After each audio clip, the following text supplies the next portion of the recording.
Ephesians 4:15 to 16. But speaking the truth in love may grow up into him in all things, which is the head, even Christ. From whom, ito po yung diin natin ngayong umaga, from whom the whole body fitly joined together and compacted by that which every joint supplieth according to the effectual working in the measure of every part, make it increase of the body unto the edifying of itself in love. Muli, pagpalain nawa ng Panginoong Diyos ang pagkakabasa at ang ating isasagawang mga pag-aaral ng kanyang banal at hindi nagkakamaling mga salita. Fitly joined together. Brothers and sisters, still in keeping with our anniversary theme, ipagpapatuloy po natin ang ating pag-aaral na sinimula noong nakaraang linggo tungkol po sa kahalagahan ng maunawaan natin na ang church na tinawag ng Diyos sa pamamagitan ng kanyang sovereign grace, Ephesians 4:1, ay dapat mamuhay ng karapat-dapat sa makapangyarihang pagkatawag na iyon sa pamamagitan po ng pagkakaisa, kabanalan at paglago tungo kay Kristo. Paano po mangyayari itong bagay na ito? Sabi po ni Paul sa Ephesians 4:15, by speaking the truth in love. Oh, by the way, this phrase is only one word in the original Greek. And it is very interesting. It could be translated as fruiting in love. That's the literal translation. Fruiting in love. Ibig sabihin, living the truth in love. So Paul is not only talking about speaking. That word in the original text probably involves more than simply speaking the truth. Ang tunay po na pag-ibig, mga minamahal kong kapatid, ay hindi lamang empty words. Ito po ay aktibong paghahangad ng pinakamataas na kabutihan ng minamahal mo. Total opposite po ito ng panlilinglang na ginagamit ng mga false teachers para po sa pansarili nilang kapakinabangan na tinutukoy doon sa context sa Ephesians 4:14. Na ang layunin po ay dayain ang mga gullible at immature believers. Kabaliktaran po itong speaking the truth in love. Ang katotohanan, mga kapatid, na may kasamang pag-ibig ay nakatuon saan? Sa kapakanan ng iba. Higit sa sarili, bago sarili. Sa context ng community life, ang pag-ibig dapat nakatuon sa kapakanan ng mga kapatid. Isinasaalang-alang natin ang kanilang interes bilang higit na mahalaga kesa po sa ating pansariling interes. Philippians 2:3. Marami mga practical application yan, mga kapatid. Nakita mo ang isang kapatid na bibigatan. Maaaring meron ka rin pinapasang bigat, ngunit sa pakiwari mo, pwede ka maging pagpapala sa kanya kahit may sarili kang bigat na pinapasan. Gagawa ka ng paraan upang damayan siya, samahan siya, i-encourage siya. Yun yung ibig nating sabihin, o yun yung ibig ipakahulugan ni Apostle Paul dito. Sa makatuwid po, brothers and sisters, sa panahon po na nagsasama-sama ang mga Jews at Gentiles doon sa Ephesian Church upang sumamba, malinaw po na idinidiin, malinaw na ipinapaunawa ni Paul na ang pag-ibig ang dapat maging gabay sa kanilang pananalita at sa kanilang pagkilos. Kung aawit ka dahil iniibig mo ang Panginoon at iniibig mo ang mga kapatid. Kung magmiministeryo ka, yun din ang motivating factor na nasa likod dapat ito. Yun po ang challenge sa Ephesian Church at a challenge din sa atin. Hindi po sapat ang basta magsabi at magturo ng totoo. Hindi sapat na basta tayo nagtuturo ng tama. Ang hamon ay ang ipamuhay ang katotohanan sa pag-ibig. Kapag ka po ang bawat isa ay nagsasalita, kapag ka po ang bawat isa ay kumikilos ng may pag-ibig, ang iglesia ay magiging matatag. Ang iglesia ay magkakaisa. Ang iglesia ay magiging tunay na sasalamin at kakatawan bilang katawan ng ating Panginoong Jesucristo. Amen?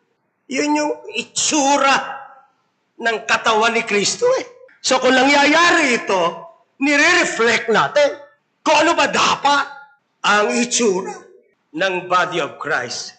Na isang paalala pa po, hindi po ito posible, hindi po tayo pwedeng lumago nang hiwalay kay Kristo.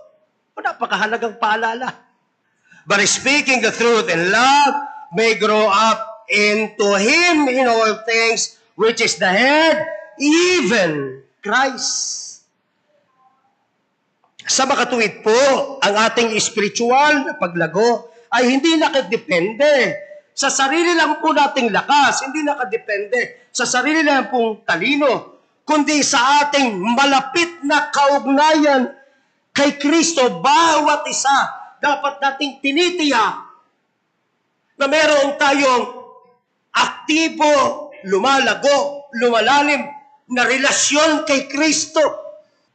Sigurado ko, pagka nagsisimula ang problema sa simbahan, merong isa na lumalayo at nakakaproblema sa kanyang kaugnayan kay Kristo. Sigurado ako dyan. Kung bakit mahirap magpatawad, kung bakit mahirap umunawa, kung bakit mahirap ibigay ang iyong sarili sa iba, nagsisimula dyan, nag-uugat diyan. Ang ating Panginoon Jesucristo po ang ulo Siya po ang pinagmumula ng buhay at siya rin po ang pinagmumula ng kabanalan. Imposible ang buhay nang iwalay sa Kanya. Imposible ang lakad at pamumuhay na may kabanalan nang iwalay sa Kanya. Kaya po ang tunay na paglago ay nakikita sa ating patuloy na paglapit sa Kanya. Sa ating pong pakikibahagi sa Kanyang biyaya. Of His grace, sabi ng John 1, mula sa Kanyang biyaya, tinatanggap natin yung biyaya na kapagpapatuloy tayo. Ang ating pagsasalita ng katotohanan na may pag-ibig po, ang pamumuhay ng may kabanalan at ang pakikipag-ugnayan sa kapwa ay lahat nagmumula sa ating pakikipag-isa kay Kristo. Kung hiwalay tayo sa Kanya, tayo mananatiling walang bunga. Ngunit kung tayo'y nananatili po sa Kanya, tayo ilalago at mamumunga sa kaluwalhatian ng Diyos. Minsan nakakalimutan natin yon. Umiiral tayo para sa kaluwalhatian ng Diyos. Gaya po ng binanggit ko na nung nakaraan, hindi lamang po personal spiritual growth ang pinag-uusapan natin dito. Ang concern, particularly ni Paul dito, ay ang collective, corporate growth and maturity ng church. Naalala niyo yung paglalarawan ko? Hindi normal pagka malaki ang ulo, maliit ang braso. O malaki ang binti, maliit ang kung ano mang bahagi ng katawan. Brothers and sisters, kamakailan lang po, naganap pa isang malagim na trahedya sa Angeles City. Nang bumagsak po ang isang siyam na palapag na gusali na under construction. Narinig niyo sa balita? Sa panlabas, Parang matatag naman yung itinatayong gusali. Walang dapat ikabahala. Ngunit nang bumigay ang mga koneksyon at pundasyon, ito po'y tuluyang gumuho, naging mistulang pancake collapse at nagdulot ng hindi inaasahang kapahamakan. 6 po ang nasawi sa trahedya na yan. Marami ang sugutan at ilan pa ang nawawala. Ang pangyayari pong ito ay nagsisilbing seryosong paalala sa atin. Mga kapatid, ang tibay po ng isang gusali ay hindi nakasalalay sa laki. Ang tibay po ng isang gusali ay hindi nakasalalay sa ganda nito o sa taas nito, kundi sa tamang pagkakakabit at koneksyon ng bawat bahagi at sa matibay na pundasyon. Pwedeng magandang tignan ang SGBC sa labas, pero at the same time pwedeng unti-unti na rin pala tayong gumuguho. Dahil may depekto sa koneksyon natin sa isa't isa, at lalo namang may depekto sa koneksyon at relasyon natin sa pinakapundasyon natin, si Kristo. At kagaya ng trahedyang ito, magugulat tayo isang araw kung hindi natin yan i-address. Tayo rin po ay tuluyang guguho. Ganyan din po ang larawan na ginamit ni Apostle Paul sa ating text. From whom, sino po? From Christ, from whom the whole body fitly joined together and compacted by that which every joint supplieth. Tulad ng gusali na bumabagsak kapag ka pumapalya ang mga joints at foundation, gayon din po ang church kapag ka nawawala ang pagkakaisa at ang koneksyon kay Kristo. Ayon po kay John MacArthur, ang dalawang present passive participles na ginamit ni Paul dito, yung pong mga salitang fitly joined together at yung compacted. Ito daw pong dalawang mga salitang ito o dalawang present passive participles na ito ay nagpapahayag ng malapit, mahigpit, at maayos na pagkakaugnay ng bawat bahagi ng katawan ng church. Ito daw pong lahat ng ito ay nangyayari dahil sa kapangyarihan ni Kristo. Siya po ang nagbubuo. Siya po ang nag-uugnay sa buong katawan ng iglesia upang ito'y gumana ng maayos. So, hindi ang kailangan natin karagdagang programs. Hindi. Ang kailangan natin bumalik sa basic. Kailangan natin bumalik sa pagpapaalala sa isa, sa pangangamusta sa isa't isa. Kamusta ang kaugnayan mo sa Diyos? Kamusta ang prayer life mo? Kamusta ka, kapatid? Doon tayo bumalik. Nangangamusta pa po ba tayo sa isa't isa? Na maaari natin sabihin, walang nangangamusta sa akin. Mali na agad yung simula Dahil ito'y tungkulin ng bawat isa. Pwede rin ibalik sa iyo yung tanong bakit ikaw? Hindi mo kami kinakamusta? Are you getting the point, brothers and sisters? Baka po sa loob ng ating simbahan, gano'n na rin. Hindi ako dadalo hanggat hindi ako kinakamusta. Something is wrong with that line of thinking. Mali po yun. Sapagkat by this time, dapat ikaw na yung merong sense of burden. Kamusta naman ang mga kapatid? So muli, kung meron mang mahigpit at malapit at maayos na kaugnayan ng isa't isa sa atin, saan daw nanggagaling yan? Sa kapangyarihan ni Kristo. Kaya nga sabi natin present passive participles. Meaning to say, tayo yung ginagawa ng aksyon. Siya yung kumikilos. Pero hindi nito, mga kapatid, winawalang kabuluhan. Hindi nito winawalang halaga ang ating mga efforts bilang believers. Malinaw na kasunod na phrase. Malinaw po ito sa kasunod na phrase That which every joint supplieth. Bawat isa may ambag. Again, that which every joint supplieth according to the effectual working and in the measure of every part. Ibig sabihin po, ginagamit ni Kristo ang bawat isa sa atin bilang kasangkapan upang palakasin ang buong katawan. Hindi lamang may bahagi ang bawat isa sa pangkalahatang well-being ng church. Matanong ko lang, Sige nga, isip-isip na tayo ng sandali. Anong bahagi mo? Anong papel mo? Anong ginagampanan mo? Anong ginagampanan natin para matiyak na malusog, nananatiling malusog ang ating iglesia? Personal, reflection. Sige po, isip tayo. Ano nga ba bahagi ko? Miyembro ko ng iglesia. Ano nga ba nagiging bahagi ko? Para sa kalakasan, para lalong maging mahigpit ang samahan, para lalong maging matibay. Ano bahagi ng bawat isa? Sige nga po. Maliban sa painitin mo yung upuan mo, maliban doon, ano pa bahagi mo?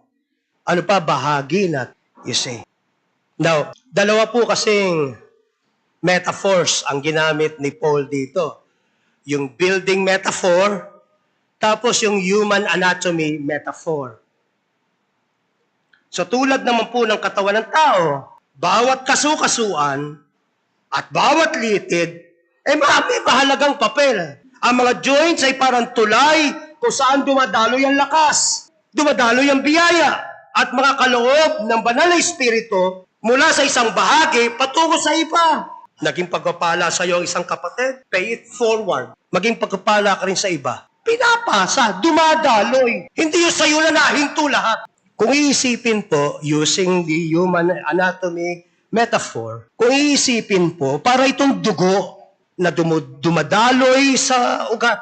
Kapag maayos ang daloy, malusog ang buong katawan. Ngunit kung may bara, nagiging mahina ang katawan. Amen? Ganyan din po sa iglesia. Kapag bawat member ay gumaganap ng kanyang tungkulin o nagpapasa ng biyaya sa kapwa, nagkakaroon po ng tuloy-tuloy na ministeryo na nagbubunga ng paglago. Oo, mga kapatid, yan ang panalangin ko eh. Sa madaling salita po, ang iglesia ay lumalago kapag ang bawat member ay nagiging daluyan ng pagpapala. Hindi lamang tumatanggap, kundi nagbabahagi din. Ang paglago ay hindi bunga ng isang tao lamang. Ano kaya ginagawa ng mga pastors namin? Kaya siguro, maligalig ang simbahan. Wala silang ginagawa. Ang iglesia, mga kapatid, ay lumalago kapag ang bawat member, every joint, bawat member, ay nagiging daluyan ng pagpapala. At tandaan natin, ang lahat ng ito ay unto the edifying of itself in love. Amen? Ang tunay na sukatan ng paglago ng iglesia, kung gayon, ay hindi sa dami ng tao na dumadalo dito o sa laki ng gusali, kundi sa lalim at lalo pang lumalalim na pag-ibig na ipinapakita ng bawat isa sa isa't isa, lalo pang lumalalim na pag-ibig na ipinapakita ng bawat isa sa Diyos. Yan ang lumalagong iglesia. Iba kasi, puro outward yung tanaw eh. Lumalago na yung church na yun. Ang daming church services, ang daming sasakyan umiikot, nanunundo. Yung iba, yun yung batayan. O kaya naman yung capacity ng simbahan nila, 1,000, lumalago yung simbahan na yun. O kaya yung mga manunugtog nila, ang dami. O kaya magaling yung tagapagturo nila. And so on and so forth. Hindi. Mabuti na lahat yan. Sino may ayaw? Na meron tayong mga sasakyang sumusundo sa iba. Pero biblically speaking, ito po yung lumalago po ba tayo at lumalalim sa ating pagtitinginan sa isa't isa? Higit sa lahat, foundational, lumalago po ba tayo at lumalalim sa ating kaugnayan sa Diyos? Doon nagsisimula na lahat yan eh. Uulitin ko, kung may problema tayo sa mga kapatid at sa maraming mga bagay, pwedeng bisitahin natin kamusta ang ating kaugnayan at relasyon sa Diyos. Baka doon nang gagaling. Baka doon nagsisimula. Na muli, kung bibigyan po ng din ang tinura ni Paul, from whom? From Christ, the whole body. Ibig sabihin, si Kristo ang pinagmumula ng buhay ng iglesia. Siya ang ulo eh. Verse 15. At mula sa Kanya, dumadaloy ang lahat ng kinakailangan tungo sa kabanalan, tungo sa pagkakaisa, tungo sa paglago. Kaya hindi mo pwedeng tanggalin si Kristo sa eksena. Sa Kanya nang gagaling ang lahat ng kailangan para mo makita ang kabanalan, paglago sa simbahan, sa iglesia. Muli, kung hiwalay tayo sa Kanya, John 15:5, wala tayong magagawa. Mga kapatid, hindi po tayo binigyan ni Kristo ng buhay at pagkatapos ay iniwanan na lang tayo, bahala ka na. Hindi po. Hindi. Nagpapatuloy po siyang kasama natin, gumagawa sa atin sa pamamagitan ng Espiritu na nag-uugnay sa bawat miyembro para gumana ng maayos ang buong iglesia. Siya yun. What keeps us together is Christ. Siya yun. Unity, therefore, is not optional. Hindi po ito up for debate. Hindi ito subject to appeal. Hindi ito negotiable. Bakit? Ito po mismo ang ginagawa ni Kristo sa kanyang bayan, sa kanyang church. Kung siya'y nasa gitna natin siya yun Nakukuha nyo? Yun mismo ang goal niya. Papag-isahin tayo. At yun din naman ang nagsisilbing patotoo sa labas na tayo nga'y tagasunod niya. Not to take truth for granted. Sapagkat in the same book of John, di ba siya rin ang nagsabi, sanctify them with thy truth. Thy word is truth. So hindi magkaaway yung pagkakaisa at yung katotohanan. Sa theology po, ito yung tinatawag na union with Christ. Ang pakikipag-isa kay Kristo na siyang bukal ng lahat ng espiritual na pagpapala mula justification hanggang sanctification. Kaya't ang church ay hindi lang po basta organization, mga kapatid. Ito po ay buhay na katawan. Sabi nga natin living organism. Buhay na katawan kay Kristo.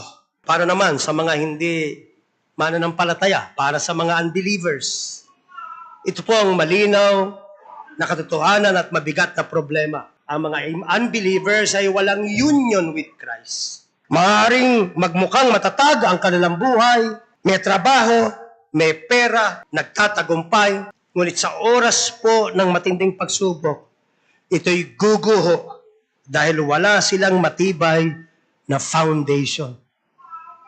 Araw-araw, wala silang access sa biyaya na nagbibigay ng lakas. Araw-araw, wala silang access sa biyaya na nagbibigay ng kabanalan at ng kakayahan upang harapin ang tunay na hamon ng buhay.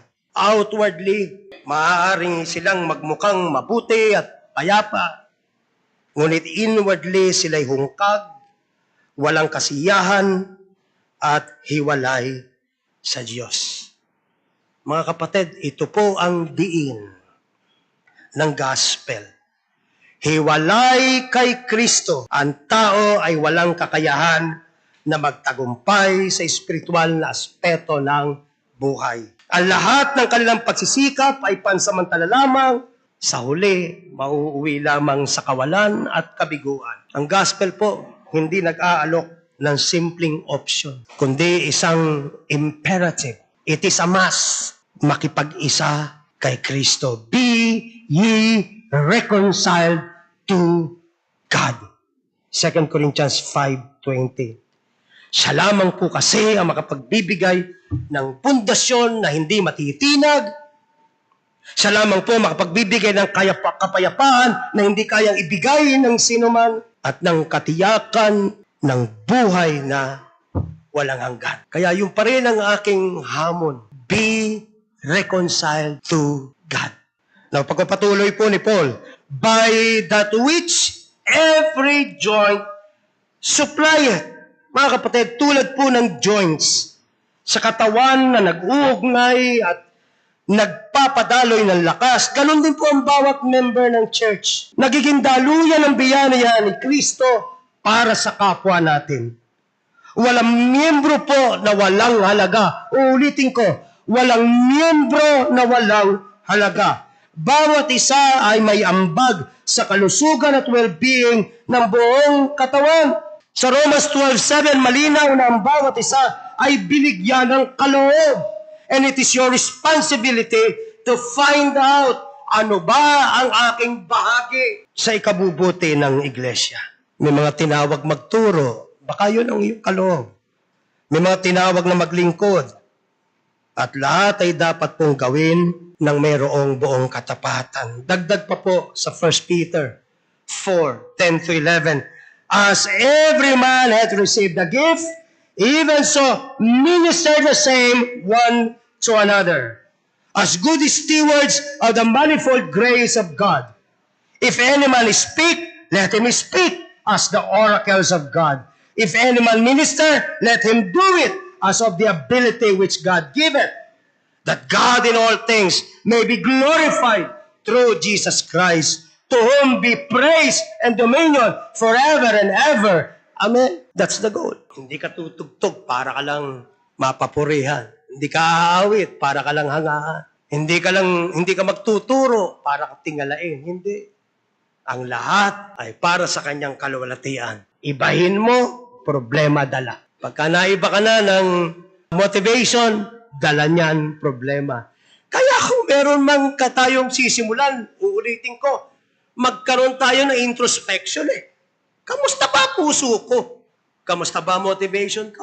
Malinaw po na ang bawat kaloob ay galing sa Diyos at dapat gamitin ng tapat upang ang lahat ng bagay magbigay ng kaluwalhatian kay Kristo. Halimbawa, praktikal na mga halimbawa. Ang kapatid na marunong magpaliwanag ng Biblia, nagiging daluyan ng kaalaman at lakas para sa iba. Yung simpleng pagbisita sa may sakit, pagbibigay ng tulong sa nagigipit, nagpapalakas po yun sa buong iglesia. Yung tapat na panalangin para sa kapwa, nagdadala po yun ng kaginhawaan at lakas mula kay Kristo. Yung words of encouragement, o yung simpleng pakikinig sa problema ng kapwa, hindi para i-chismis, nagiging paraan para dumalo yung pag-ibig ni Kristo. Nakukuha ninyo, mga kapatid? Sumatotal, ang church ay lumalakas kapag ang bawat membro ay ginagamit ang kanyang kaloob ng tapat at may pag-ibig. Muli, mga kapatid,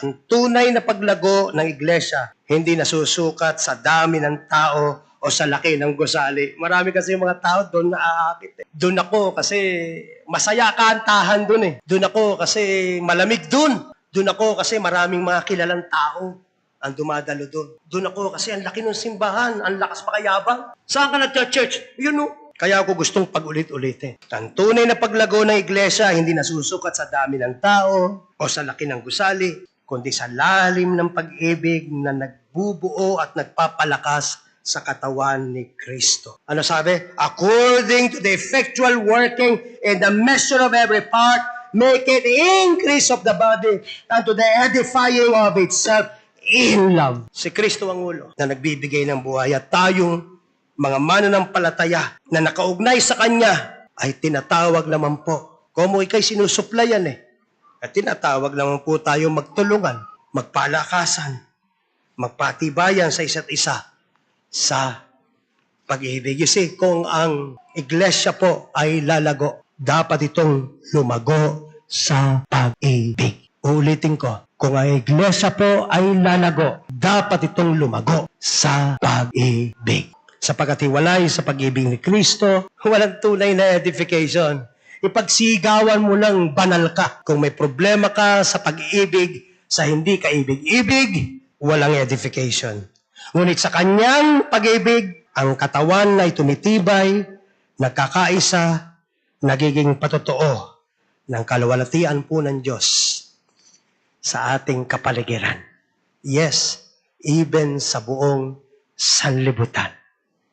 Makilala po nawa ang SGBC na magkakaugnay sa isa't isa at nagagawang magmahalan sa isa't isa sa kabila ng ating mga kapintasan.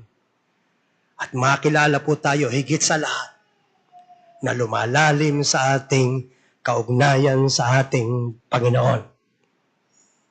Kapag ka nangyari yan, kagalakan mula sa ang madarama ng mga namumuno dito at kagalakan sa bawat isa na bumubuo dito. Purihin po ang kanyang pangalan. Let's all stand up.